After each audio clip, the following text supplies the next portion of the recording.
হাড্ডিটা side দিয়ে ফেলাই দে, কুত্তে এসে খেয়ে যাবে। আরে কে রে, কি করতেছিলা তুমি? কিছু না ভাইয়া, হাড্ডিটা নিতেছিলাম। আসলে ভাইয়া আমার ছোট ভাই না অনেকদিন ধরে মাংস খায় না, আজকে মাংস খাইতে এসেছিল তো, কিন্তু মাংসের যে দাম, মাংসর দাম বেশি তো আমাকে তো কিনা সামর্থ্য নাই, এজন্য আমরা মাংস কিনতে পারি না। কিন্তু আপনার দোকানে মাঝে মাঝে আইহি, এখন দেখি হাড্ডি পড়ে আছে, পরে হাড্ডিটা টোকাই নিলাম।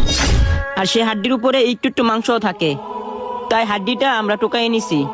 আর এই জন্যই আপনার দোকানের সামনে এসে দাঁড়ায় থাকি। আবার যদি আজকে কয়টা হাড্ডি পাই, সেগুলো নিয়ে রান্না করলে আমার ছোট ভাইটা খাইতে পারবো, আর ওর উসিলায় আমি একটু খেতে পারবো। কি প্রত্যেকদিন যে আমি হাড্ডিগুলো ফেলাই দেই, এগুলো টোকাই নিয়ে তোমরা খাও? আরে আমি যে হাড্ডিগুলো ফেলাই দেই এগুলো তো কুকুরে খায়। তো কি হয়েছে ভাইয়া, এই সমাজে আমাদের মতো মানুষের কোনো মূল্যই নাই, তাই কুত্তা আর আমাদের মতো কোনো পার্থক্যই নাই। এজন্য হাড্ডিগুলো টুকাই নেই, তাই বাসা যায় আর ওরা রান্না করে খাওয়াই। সত্যি আমাদের সমাজে এখনো অনেক মানুষ আছে তারা কিনা গরুর মাংস খাইতে পারে না। তুমি কি ভাবছো আমার মাংসের দোকান আমি প্রত্যেকদিন মাংস খাই?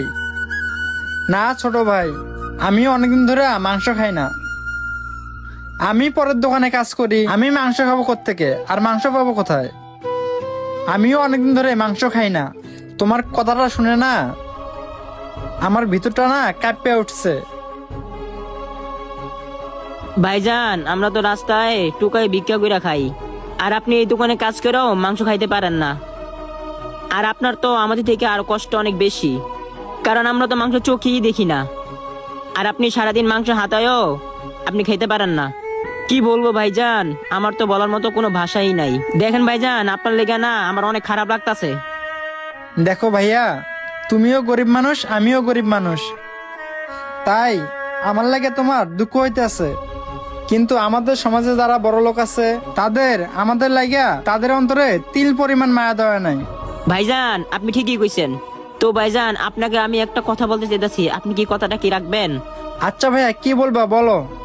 আপনি হাড্ডিগুলো কুকুরকে না দিয়া যদি আমাদের জন্য রাখতেন, তাহলে এই হাড্ডিগুলো আমার ভাইকে রান্না করে খাওয়াইতে পারতাম।